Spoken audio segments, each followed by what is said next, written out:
Welcome, everyone. We are back for our first Ibero-American 2004 pre-events with our invited speaker, Aline Paz. Cristina.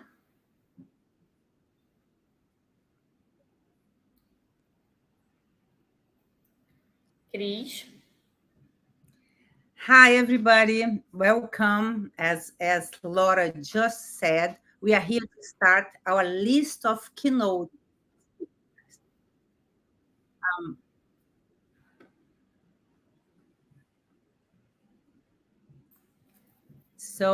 Um, Aline Paz is our first speaker. She is an associate professor at the Institute of Computer at the Federal Fluminense University. She is um,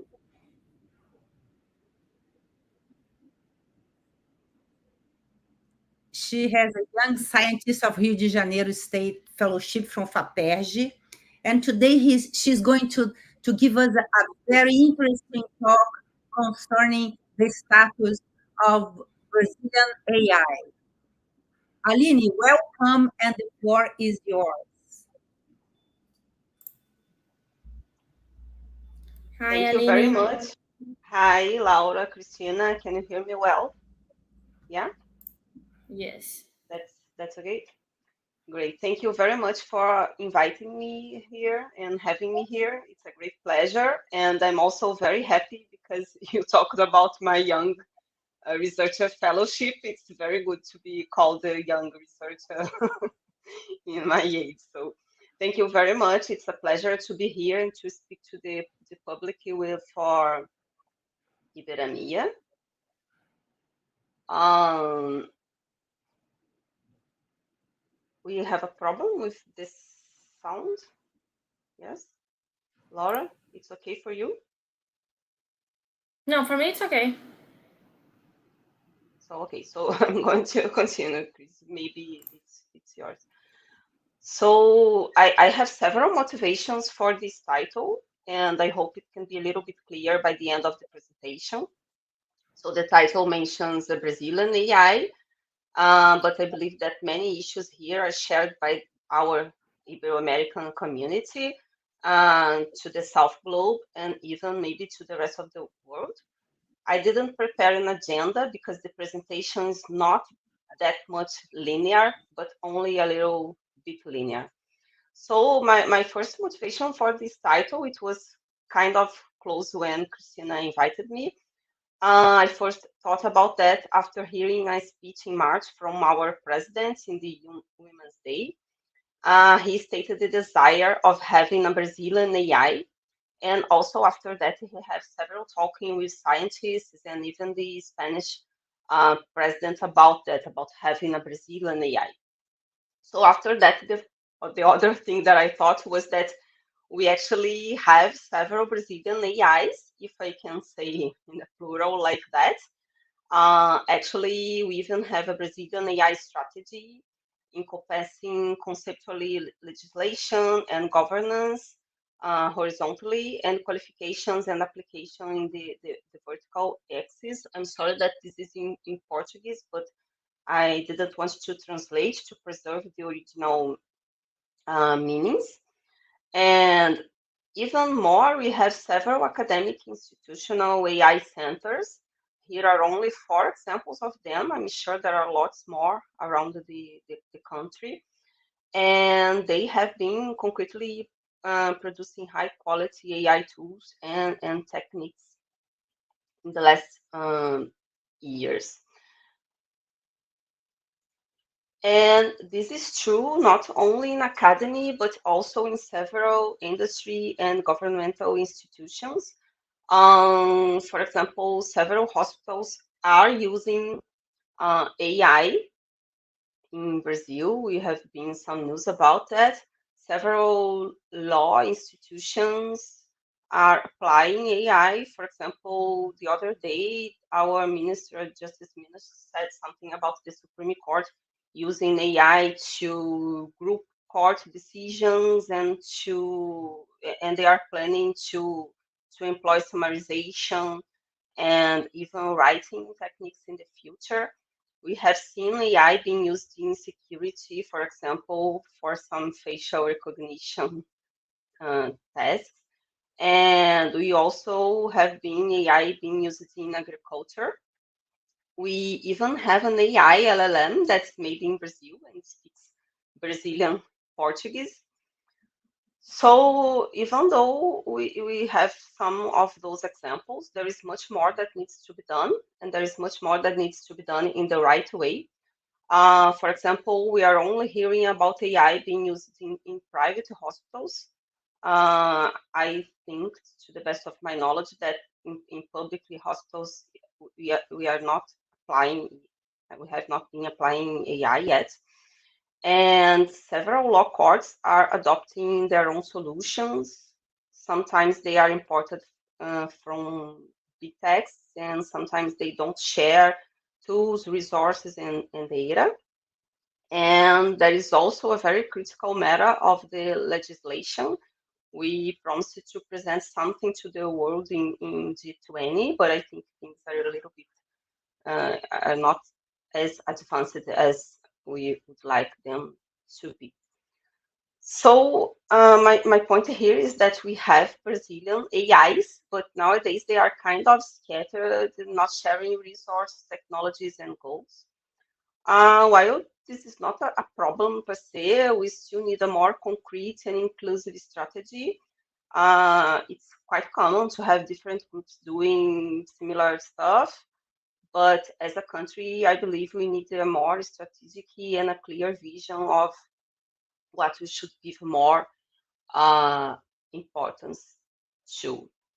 The other point here is that when the president mentioned the Brazilian AI, as many others, I believe he was thinking about a Brazilian speaking AI. I mean, an LLM, because while before 2018, NLP was not receiving that much attention that we have nowadays in AI. Nowadays, AI has quite of become a synonym for LLMs. We know that AI goes much more beyond than that. And to make a strategic view, we should surely pay attention to what has been more successful right now, but without leaving behind other ways of doing AI, mainly because we know, we learn when we first study AI that there is no free lunch. So anyhow, if it is an LLM that we want or anything else, there is still some elements that we should pay much more attention to make these several scattered AI solutions acting in symphony, and so that we can make the Brazilian AI strategy a reality in our country. And then it comes my other motivation for the title. I was inspired by an interview by the first indigenous elected member of our academy, Brazilian Academy of Linguistics. He was not talking about AI, but as I will talk later, inclusion, diversity, and appropriation of our own feature, traces, and problems is a critical part of this strategy to create a more harmonic and symphonic Brazilian AI. So I selected some points here, some components, some notes to make this symphony. And this is, of course, my biased view of the field. I'm sure there are lots of other critical and important components that we could think about. And I'm not talking today about the last two because I'm not an expert on those. Even though I truly believe they are critical and they are very important and they are an essential part of this strategic view. But maybe in a future, Marisa, for example, could talk to us a little bit more about those. And to start with here, with the hardware and infrastructure, we know that hardware is a critical part of doing any technology. This is not different with AI. In the last days, this is a very important part of doing AI, especially if we are training deep learning models. So I'm going to talk a little bit about this. And to that, to think about how the overall situation is nowadays, let us consider this hypothetical situation, an academic biased situation about a researcher trying to do something with AI. Let's call her Alice. I would like to call her Aline, but the AI that he used to make this picture could not reproduce my very curly hair in appropriate way. So I changed her name to Alice. So Alice is doing was to do some deep learning research, and then she got some funding, and she decided to buy a robust computer with very modern GPUs. And at first, Alice is very happy, but after some years, Alice's beautiful and robust computer is obsolete because this is what happens with machines. And she's also a little bit sad because she faced some energy issues. The computer was turning off all the time. There were they don't have she doesn't have enough people to manage the resource. And inductively, this could also happen with a private cluster of computers, for example. So the other version of Alice decides to pay for using the cloud. In this moment, she has some funding, a very generous funding that allow her to pay for any cloud that she wants. It's not what happened all the time, but it's what she has at this moment. And then she's also only momentarily happy because she finds out that her grant is not being renewed, and she cannot pay for the cloud anymore.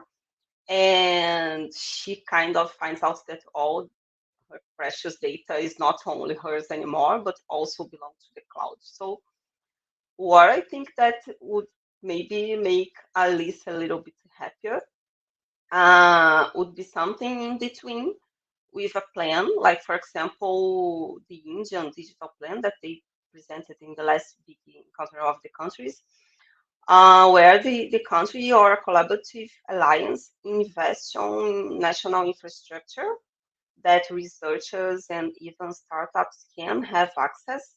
A little bit what we have with our Santos Dumont supercluster of computers, but even bigger, even more accessible, and being a real part of this strategic view of doing AI. So a little bit like a Brazilian AI cloud, maybe.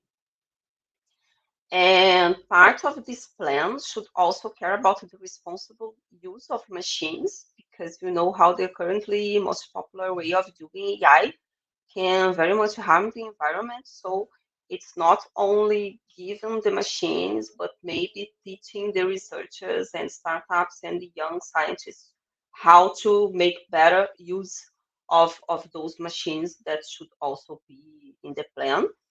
And it's not something that we, for example, see when we use a cloud, because you're paying for that. So they are not very much interested in saying to you how you should preserve your costs and how you could um, make better use of the resource that they have there.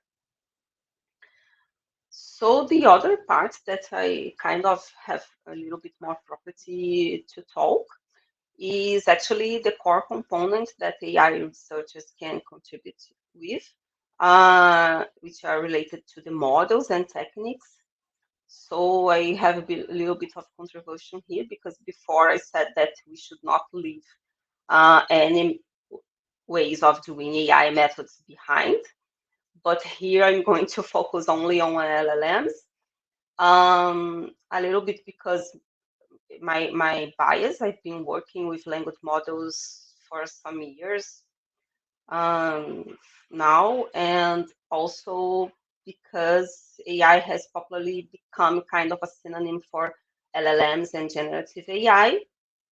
We all know that AI is much more than that, but only to respect my first thought, my first inspiration for the title, I'm going to talk specifically about LLMs here in the next couple of slides. So, but doing researching with LLMs nowadays can be quite overwhelmed because of the amount of different LLMs that emerge every day. I cannot remember all the names and what's going on every time. This week, OpenAI announced released the last version, and it's promised to be more accessible to everyone.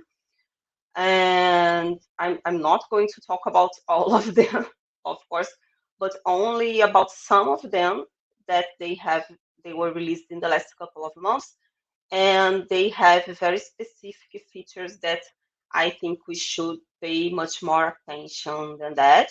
There is some tendencies that we have been observing in the last months, and I think we should take advantage of those tendencies. And this has to be with the size of the models and also the way they are released as open source models. So the first one here that I'm going to mention was released by Mistral AI. It's called Mistral, I think. I'm from Rio de Janeiro. We say everything with she. So for me, it's Mistral AI and Mistral AI again, but I think it's Mistral AI, the company, and Mistral maybe the name of the language model. So this was released as an open source version of the biggest model. It has 8 mixture of experts layers and only 22 billion of parameters. It's a lot, but it's less than some of the other models. And they have this promise that the model can speak in 5 languages. Unfortunately, I couldn't find anything about Brazilian Portuguese, for example.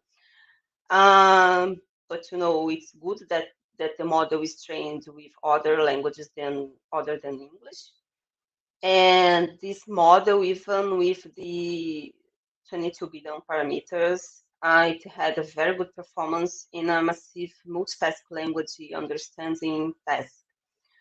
And the other model that I observed, I liked, it was the other release. It was the release of Meta AI, the Llama 3 version. Also, it's open source from the beginning. This new version uses the same architecture as the previous version, but they introduced some very interesting improvements, like an increased vocabulary token size that might help the emergent ability that language models have of speaking in languages that they were not natively and intentionally trained for. And they also introduced another architectural mechanisms like the grouped query attention mechanism. The other model that I found very interesting is Microsoft 5.3. Also, it's not a huge model. It does not have a large amount of parameters. Actually, they talk about themselves as a small language model that you can run, for example, in your phone. And one thing that that got my attention that I think it's also very important, as they said, they put a lot of care in preparing the data set, the resources, and filtering the data from the web and things like that to train the model. And the last one that I'm going to mention here is Apple's OpenELM. They released even smaller models, and they used very interesting and efficient techniques that we should always pay attention to. For example, the representation methods with LoRa, for example, and the layer-wise scaling. Once again, it's not natively trained to be multilingual, but it's open source, it's not that big, and it uses very interesting, efficient techniques. So my point in bringing these four examples here is to show you the tendency for small models that we can surely benefit from.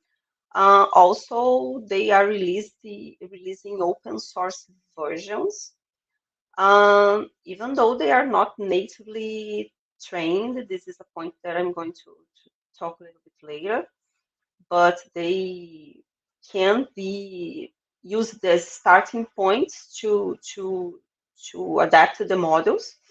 And I think we should do that instead of thinking about to create new ones from scratch. So I think we should benefit from them by adapting them to our needs and costs, and especially to our culture.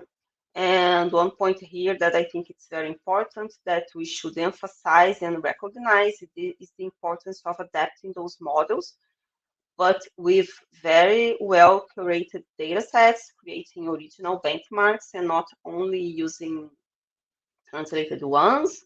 I think we should work a little bit more on creating a very large repository of all the data sets that lots of people have been producing very carefully nowadays.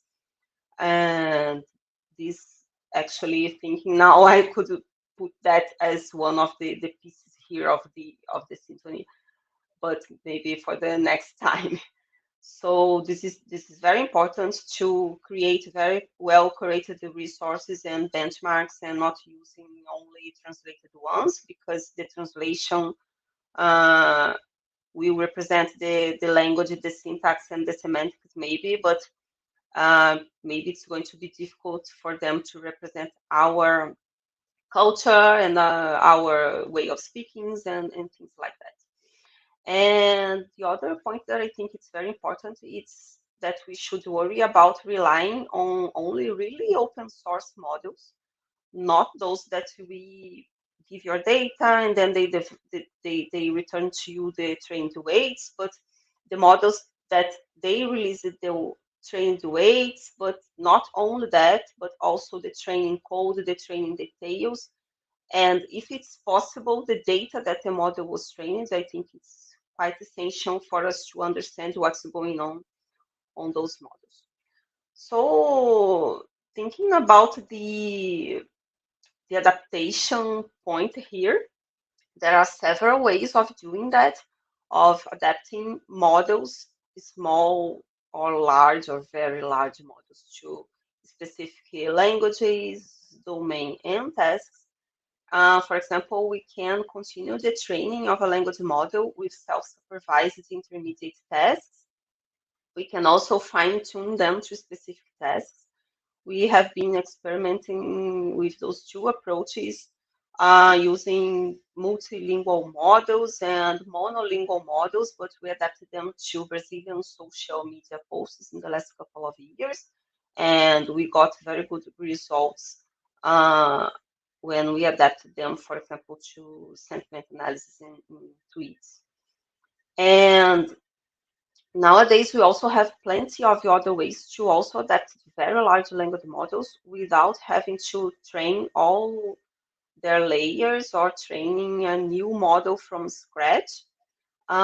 We can use them even to make a llama model, which is kind of big, even with this 7 billion parameter version, to run, for example, in a machine provided by Google, with Google Colab. We can do that with those techniques. For example, we can adjust only a prefix or the prompt in a soft way. We can introduce only additional layers in the middle of the model and training only them. We can also adjust the tokenizers to better represent a different vocabulary. And as we spoke with Apple's model, we can also use reparameterization methods. They are quite popular and quite democratic nowadays to make the models even more efficient to adjust. There are other ways of doing the training in a more efficient way as well, which we use, which is taking advantage of collaborative approach. For example, one could make the training and tuning more efficient if the resources and the models are distributed. And we could use, for example, some techniques from federated learning, not thinking about the privacy of the data, but thinking about to having a model that we can kind of join different versions, different trained versions, and create a new, better, and more robust model from those. There is also a very important point here that when we are training a language model, it's not only the language model per se, because we have to adjust other parts of the model to make them better align with preferences and dialogues and things like that. So, for example, when we are producing a language model to speak with people, to be introduced in a dialogue tool, we have to train the instructions and align the model to human preference. And in this part of the training, we can do some things to avoid them to saying the wrong thing or having a bad behavior and things like that. And maybe we could also use this part of the training, this moment of the training, to make the model resemble a little bit more the culture, the country, and the language, and even our way of speaking. And this is important because, as far as I know, we don't have any produced instruction tuning data set in Brazil from scratch. We have some data sets that have been translated from other versions.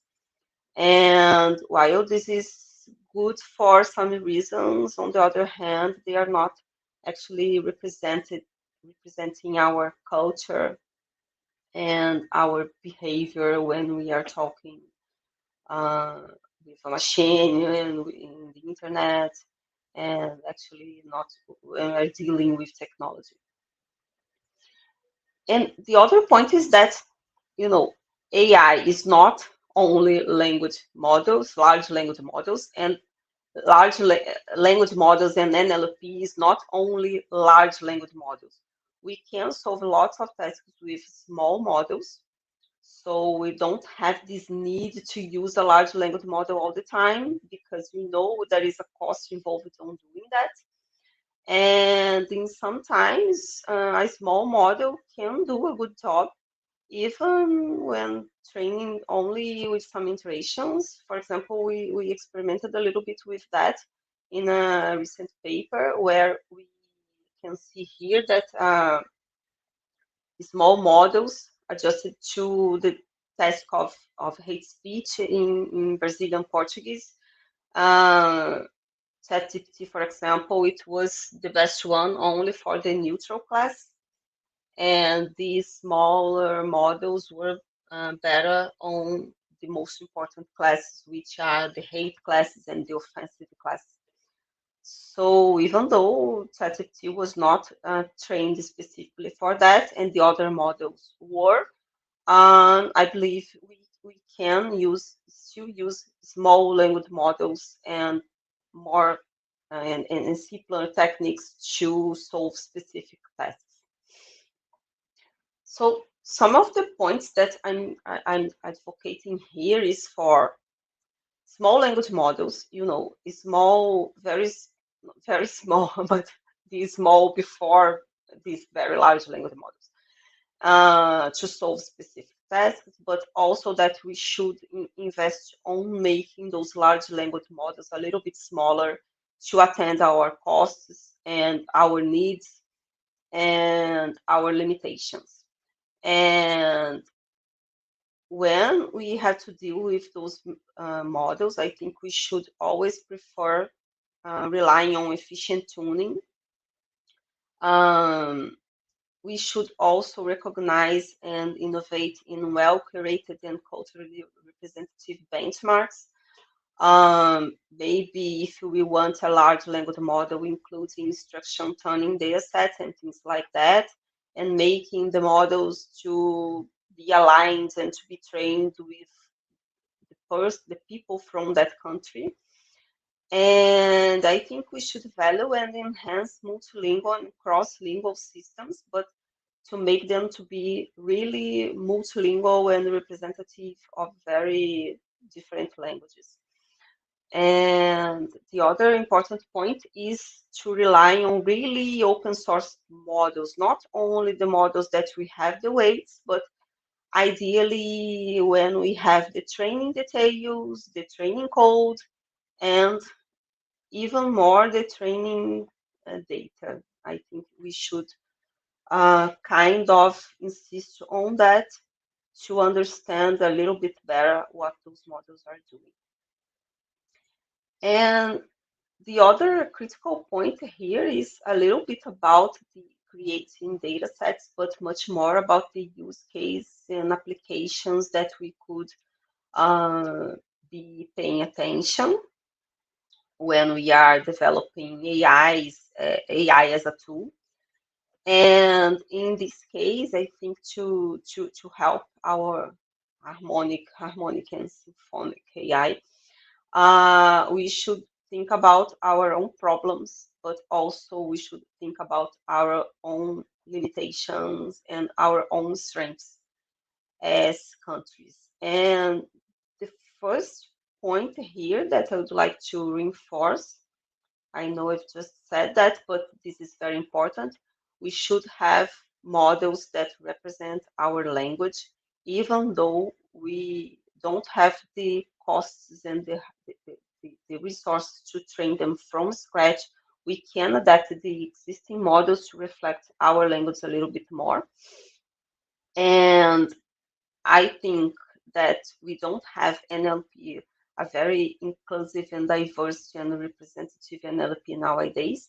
For example, even our languages here, Portuguese and Spanish, they are among the 10 most spoken languages in the world. We don't see that same representative in papers and in conferences and in NLP community.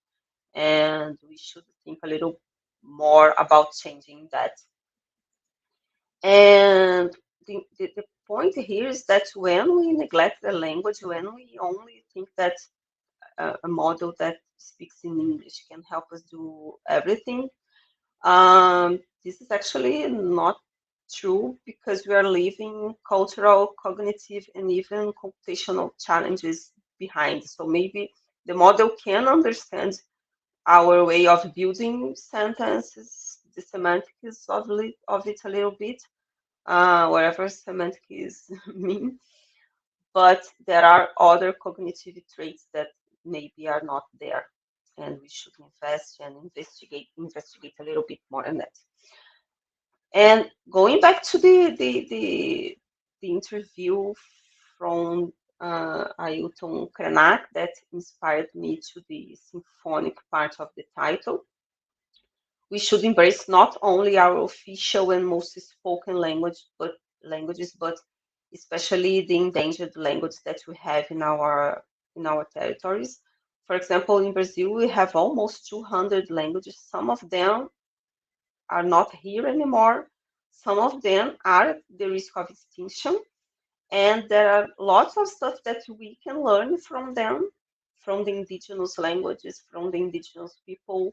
And many of them are young people, and some of them also want to use the technology. So we should think a little bit more about making those LLMs more inclusive, not only to Portuguese and Spanish, but especially to all other languages that we have here.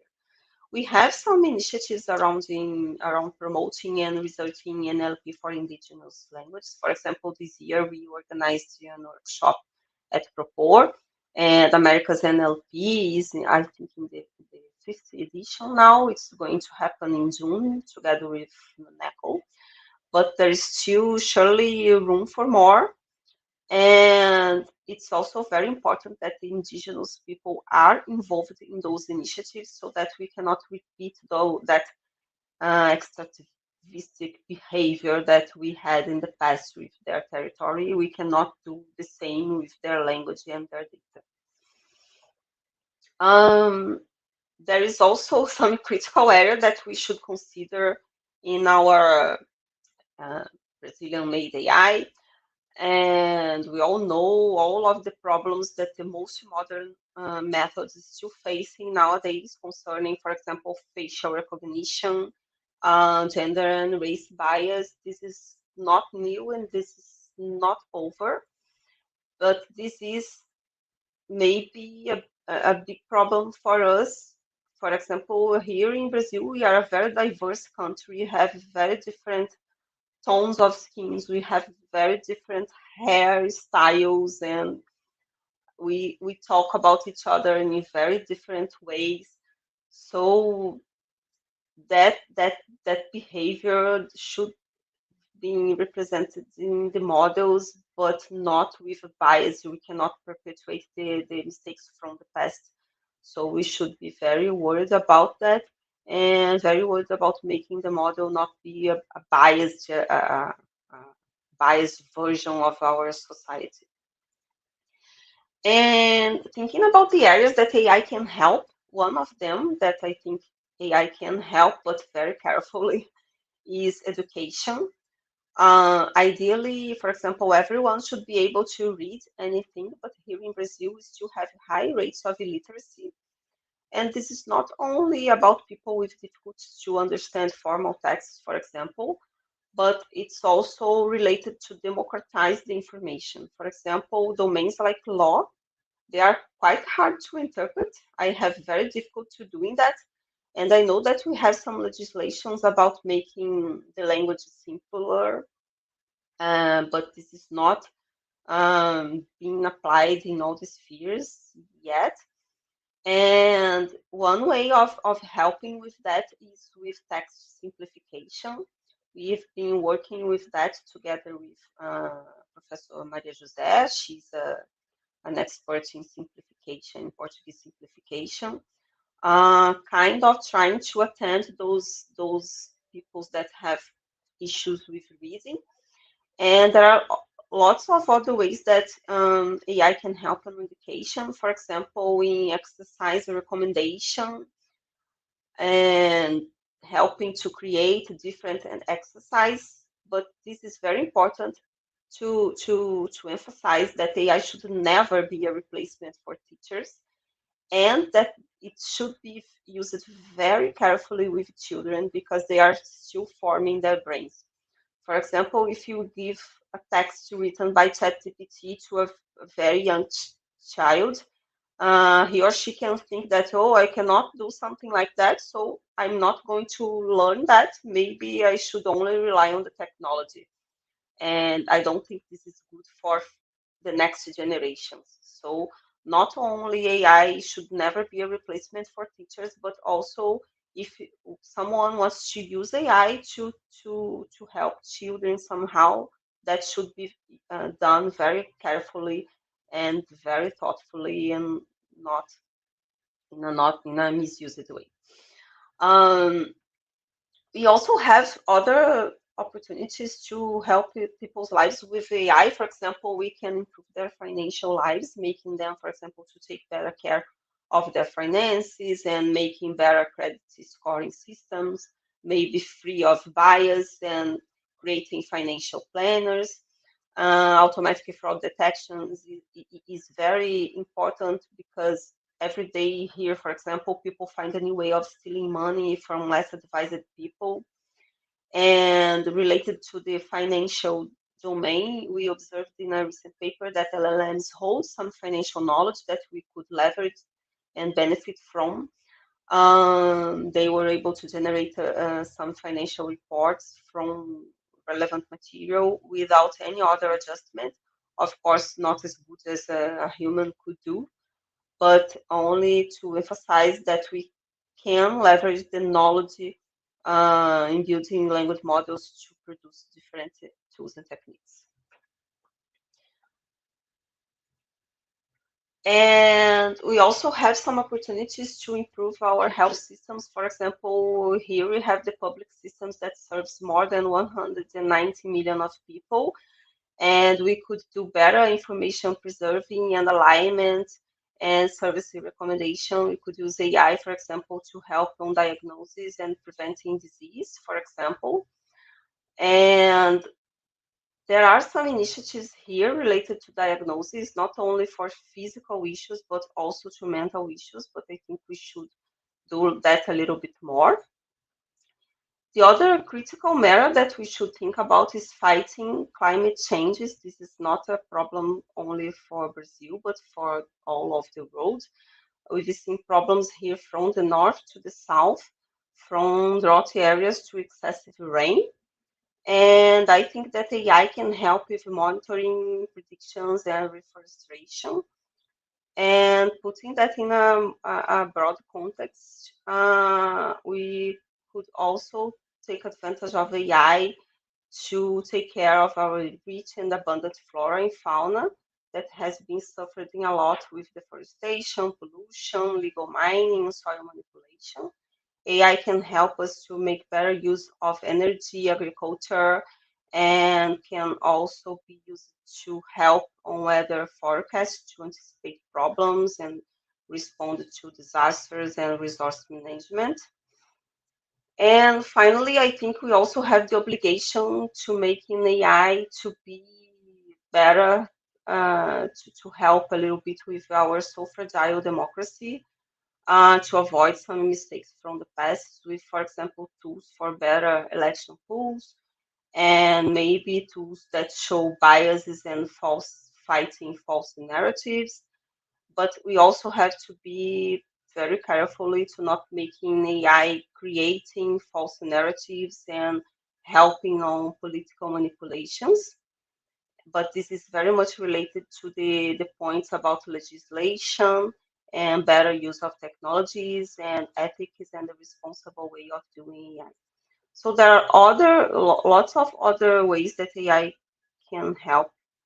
For example, it could help maybe our biggest problem here nowadays, which is poverty and lack of decent housing and social inequality and difference in employment, corruption, and particularly disinformation, because I think this is a big problem nowadays that we can use AI to help, but in the other way, people can also use AI to produce even more disinformation. And to finish here, I'd like to return to the original definition of AI so that we can think about how far or how close we are from the desire of people from the workshop summer that originally defined the name. And to thank you for the opportunity to talking a little bit about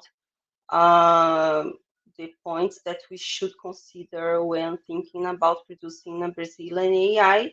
I'd like to return here to finish here with the sentence from Alan Turing, because indeed we have observed lots of progress in the last days, but there is plenty more that needs to be still done. So thank you very much. I'm going to return to Christian.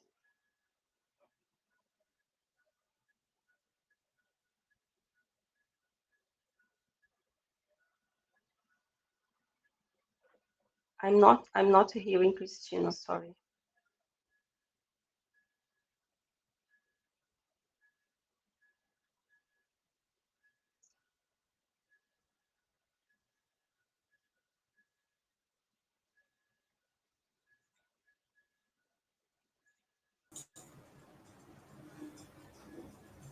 Okay. Yes. Okay. So thank you very much for the wonderful presentation. Give us an overview of research in Brazil, especially towards the LLM development and use. I want to apologize for the beginning. I was with the back sound, so I was not sure that, I was being listening, and I don't want to get late. Your presentation, Aline, just raised a lot of questions in my mind, but I prefer to let people to ask. But I have three starting questions. And first of all, let me thank you, Professor Luis Correia from Universidade de Lisboa, that joined us here. You know, he is our program chair for the Ibero-American 2024, and I'm sure that at the end he will give us some announcements. Also, Professor Carlos Eduardo from the Unirio, the same university as I am, from Brazil. Laura, that is the one that is sharing with me these online meetings. Professor Marisa, that she's our previous guest too. So she helped me in the 2022 conference. We were both program chairs, so we understand the work that Luis Correia is doing. And of course, thank you very much, Aline, for sharing your time and your expertise with us. But my question is divided in three parts. First of all, it concerns like, do you think that we Brazilian researchers, Brazilian AI researchers, can actually do some scientific contribution, or are we fated to do kind of application kind of research? The second one, it's concerns something that you just said about open source and open data. So it seems to me that open source, I can understand why the big techs are sharing the source, because they want us collectively use our intelligence to improve. But about data, they would review a lot. So I'm thinking that, what is your opinion if this is feasible or just a dream? And my third question, it's more about what do you think about restricting AI development? So are you pro or against laws that would restrict AI development and use? And then I will get people to ask questions for you too. Yeah, sure. Those are the last one is the most difficult one. And first, you said about applications and scientific research. I think we have the ability and the capacity to doing core research in AI, but also I think the applications can make us to better think of the core methods and core algorithms. For example, sometimes we when we are researching things in Brazilian Portuguese, we can notice that the tokenizer is not working a little bit, it's not working very well. And because of that, we could introduce other ways of tokenizing, for example. This is only to give an example. So sometimes the application can induce us to think of new methods, and this is very important. But I think that we have the ability and the creativity and the capacity to doing original scientific research. For example, these all those methods about doing more efficient training and tuning. I think those are methods that we could have thought about them, and they are core AI, not only application based AI. So yeah, maybe we still give much more importance to applications than to basic science still, but there is room here, especially because we have some freedom to research in Brazil, and I think that we can and we should pay attention for the both sides, and also trying to align the both sides of applications and applications inducing new methods, and the new methods helping on those applications and create a more a synergy between applications and basic areas. I think we can do that and we should do that. And we can be inspired by our own problems to do that. The other point was about the open source. Of course, the companies, they want money. they want profit with those language models. That could be in a direct way of making money, but that could also be in an indirected way. People are always concerned about using, for example, tools based on APIs, and then maybe they are not letting you use that tool anymore. For example, we have some problems here in the university with Google. We were using Google to keep everything there, and then now we don't have space anymore. You cannot use that anymore. It's going to be a little bit more expensive, and you couldn't afford that. So it's a problem when we rely directly on the technology. I'm not saying that they are wrong to trying to make money. It's, the capitalism is like that. But I think we should try to benefit from that. For example, if they are releasing their weights, we can take their weights and do something about that. But it's not about only the weights, I think. The training code, the training details, they should be opened also. And ideally the data, maybe this is the most difficult part, because people say that the data is not collected in the right way. Sometimes they are kind of doing some violations in the data's requirements and things like that. But for us to understand and to adjust the model, I think that should be part of our politics, at least, to make everything to be open sourced. The last thing that you asked me was about restricting AI development. This is very difficult to answer because, sometimes when people restrict development, it's not for the right reasons. For example, I think one of those laws, they were saying that we should have AI being supervised all the time, something like that.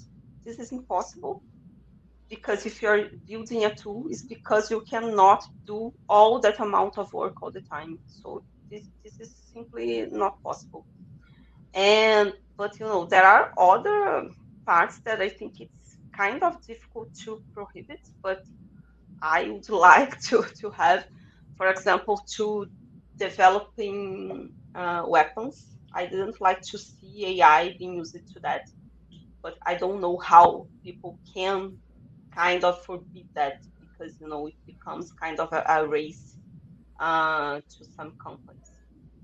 But for example, for creating false narratives and creating wrong stuff and doing political manipulations, I think we should have some ways of restricting those.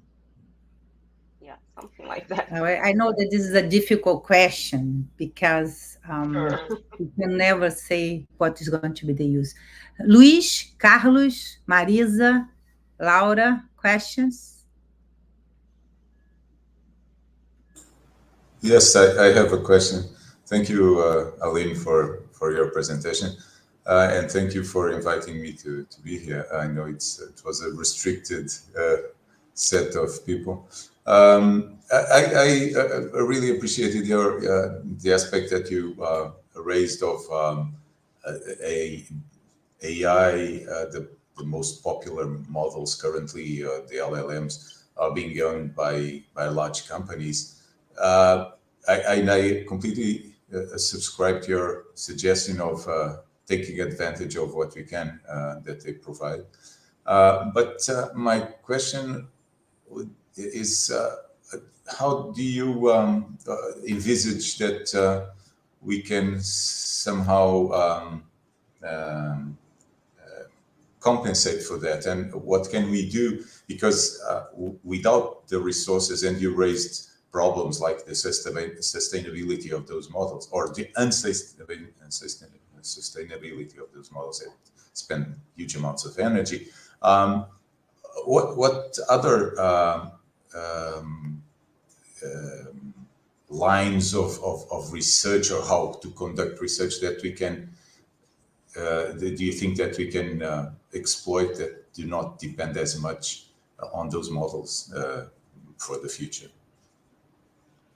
And I know it's, but we don't know the future, and I agree, I'm not asking you to predict the future, but how can we conduct ourselves currently so that we can still do research and take advantage of models that are smaller and maybe sharing, I don't know, Yeah, yeah, yeah. Sure, there is this kind of way of trying to not be out of something that everyone is talking about LLMs, and but I really think that the methods shouldn't be only about large language models.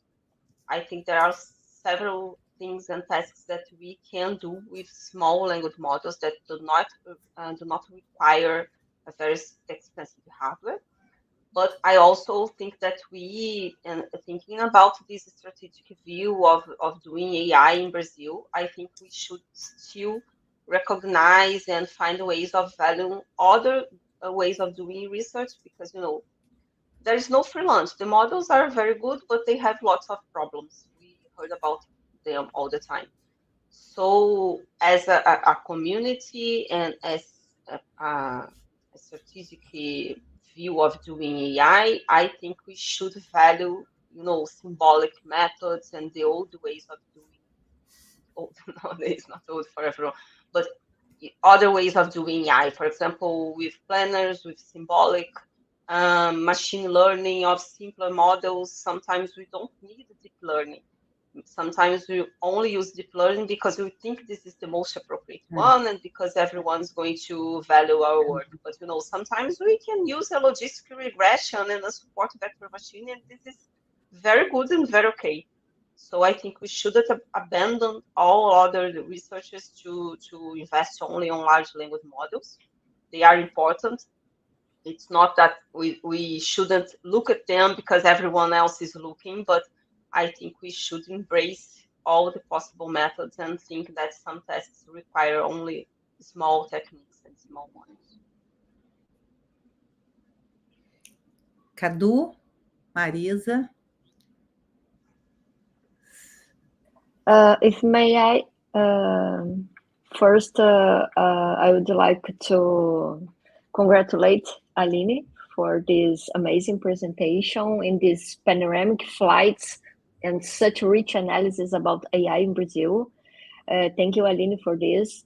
And in the same line of Professor Luis, do you believe that in the development of a Brazilian language model, we could work towards greener models, and mainly Brazilian strategy and regulation itself already require this commitment with not a large language model, but greener models.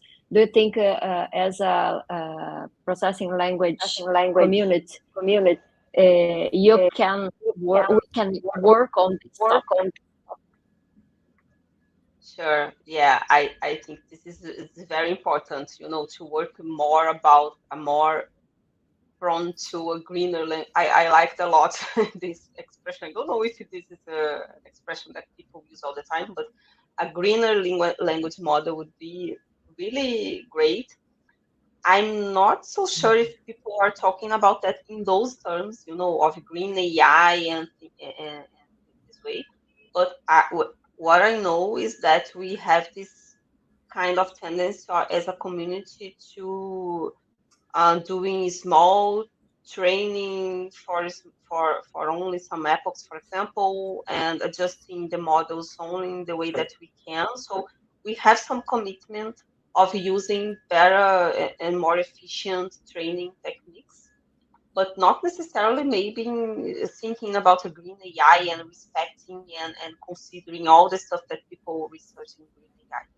So I like the green language model. Could be, a golden green language model to represent our country. That would be great.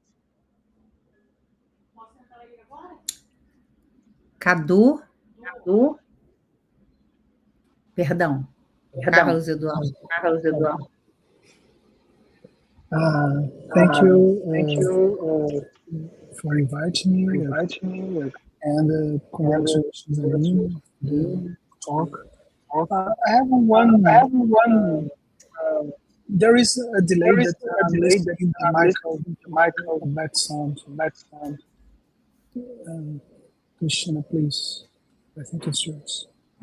So now I have just one point that I would like to learn from Aline is if you take a look at in the past of the Brazilian computer history, and if you take a look at the history of the database systems research, or even in the hardware, computer hardware industry in Brazil, what we have here is in some time we try to develop our own hardware or our own database systems or our own research in computer in more in a core way of speaking, I'd say, and and it failed. Um, so we failed trying to do our own operating systems. We failed in doing our own database systems in Brazil, and after this experience we had here, and seeing what's happening in AI now. My point is, it's really. I mean, do you believe that it's worth it to put effort on developing core AI tools or core AI technology like new architecture or something like this, or in a near future, this will begin to become a sort of commodity, a technological commodity, and what will leave for us is to develop only applications and our own methodological strategies to apply this in our problems. Because I mean, in different very close areas, this happened in the past. Okay, so that's my question. It's more about your perspective about this. Yeah, sure. I think I have some advantage here because when we talk about language model, we have to represent our Brazilian way of speaking and our language and things like that. So this is a little bit different from hardware and data database, I think, only related to the language, to represent our language and culture within those models. But the other thing that comes to my mind is that we have, and in this case, it's a little bit more about applications. We have some problems that maybe other countries don't have, and they are not thinking for us. They're not thinking that, for example, they should solve the differences in social conditions, because sometimes, some countries, they don't have that. Or, for example, people living in the streets, because sometimes they don't have that, at least some countries, in a way that we have here. So I think we have problems and strengths that no one is going to think for us, that we should think about that. So the point of application, I think it's essential that we can think about that. But related to that, sometimes the application can require a different way of doing things and methods. And then I think we could be kind of induced by the applications to develop new methods. The way that I see is something like that.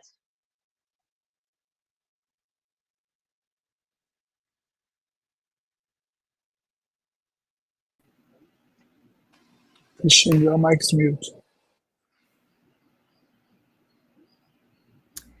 Laura, I know that you want to make a question, but I ask you to ask your question and then bring the questions from the audience. We have like people at YouTube sending us questions, and we would be glad to also to. Okay, I'm going to ask my question, and then I'll present the ones from the audience. I loved your talk. Thank you very much. And I'd like to ask you a question about the infrastructure part of the presentation. How can we, as individual researchers, foster this infrastructure sharing approach? Because as you presented, we have like very limited actions we can do with our grants.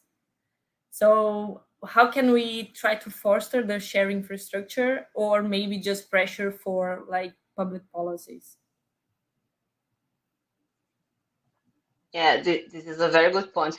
I'm a kind of idealistic and romantic people. So the way that I think is like that. For example, I have here some computers with GPU. They are not used all the time. My students use them, and sometimes they are there only to, they are uh, gain space.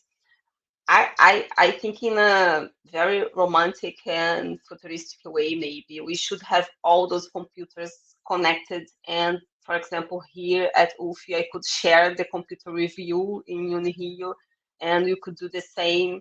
But it cannot be like that. So Laura, you can use my machine here because you need scheduling algorithms and politics and things like that. So I think there are two possibilities for Brazil. I think doing more clusters like Santos Dumont in a large scale. This is a possibility. Santos Dumont is very good, but I don't know if it can attend every researcher and startup in Brazil. But the other way that I think we could think about it is to having individual computers being shared and used to like this great community sharing resources and not letting the machines obsolete. But there are lots of problems involved with that. For example, the costs, the energy costs. Who is going to pay for that? So, but I think we could have more initiatives like Santos Dumont. Maybe it's a little bit easier put that in a large scale, but I also think that we as individual researchers could share our resources and create this kind of big clouds of computers to help the research here. Thank you. Thank you Thank you very much. very much. So I'm going to bring So now I'm going to questions bring from the now questions audience. to the audience. So it's going to be here. So I have the first one. Brazilian discussions tend to be too much polarized for any topic or discussion. How do you see that impacting the language models being trained with online content here in our country and language? Yeah, this is a very hard question because if for one side we want to be representative, and unfortunately this polarized way of speaking is part of what we have become, unfortunately. But I think we have some responsibility to not repeat the same mistakes of the society. So if we think that this is not good, the tests and the data sets should not have that included, for example. So it goes in the curated part of the data set. So we should kind of filter better those data if you don't want to reproduce that kind of behavior. I think this is one way of doing that. And this is, it has lots of work involved with that because it's not only about downloading the data from any API and from the web and using that as they work. I think we should invest more time and effort on preparing more those data, those texts and those data sets.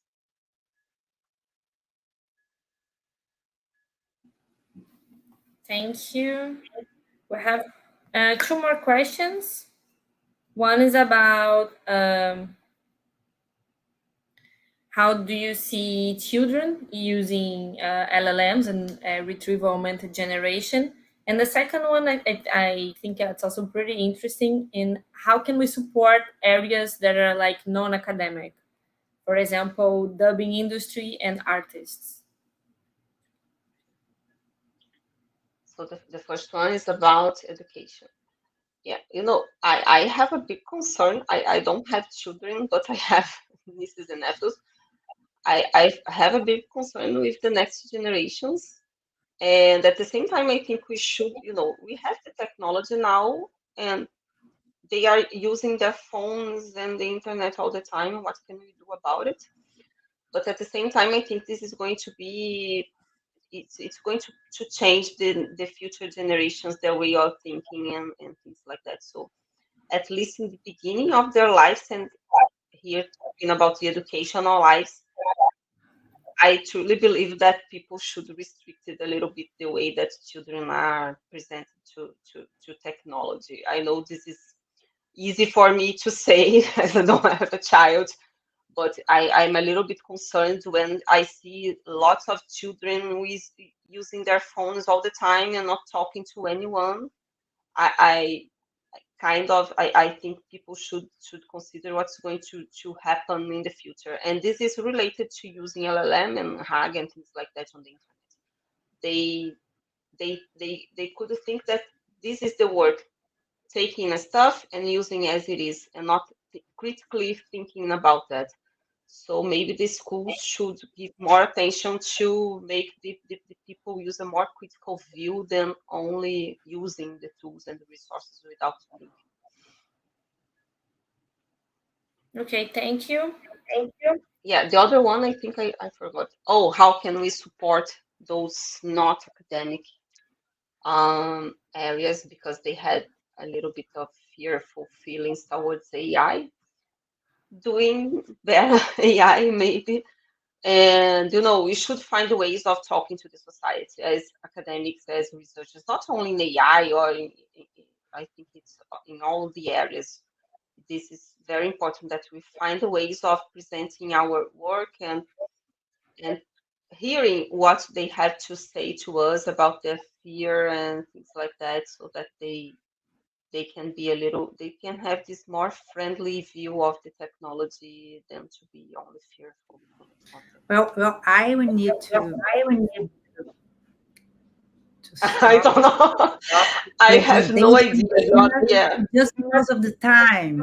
But this is just yeah. to tell you, Aline, that how good was your presentation, and how many questions it raised, not only from people here, but also from the audience, people that are watching your presentation on YouTube. So, and just to say something, I think that we as AI researchers will need to do something, because you cannot, do like Luddites and stop the technologies. So we need to help the new generation to comply with all of these advances. That can no way to stop them. But I want to announce our next speaker.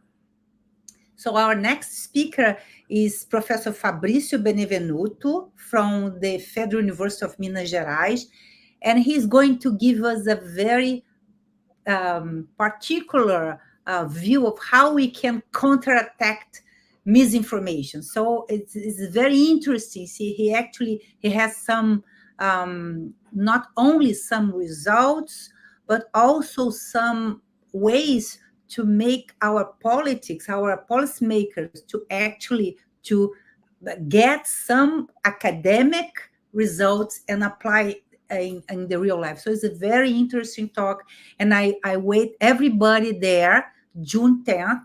It's a Monday at 10 a.m. Brazilian time. So probably it's like, I think it's 2 a.m. in Portugal, right, Luis? And 3 in Spain.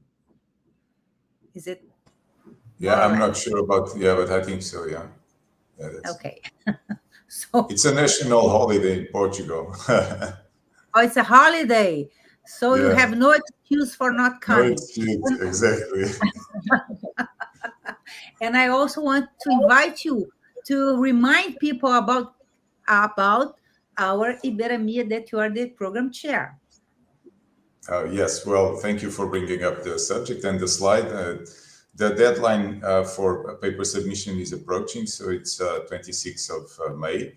So please encourage your students and colleagues to submit papers for this conference that usually gathers together researchers from all the Iberian, Spanish and Portuguese speaking countries in Europe and America, and others, the researchers. So it's in Montevideo, a very nice city, so I'm looking forward to meet you all there. So let Please me spread ask the you, word. so the paper should be in English or can be in Spanish and Portuguese? What? In English, yeah, in English. Only English. Okay, Yeah. just to make sure about that. Thank you very much, and see you June 10th for our next invited speaker, and also in November for the conference. Bye. Bye-bye. Thank you.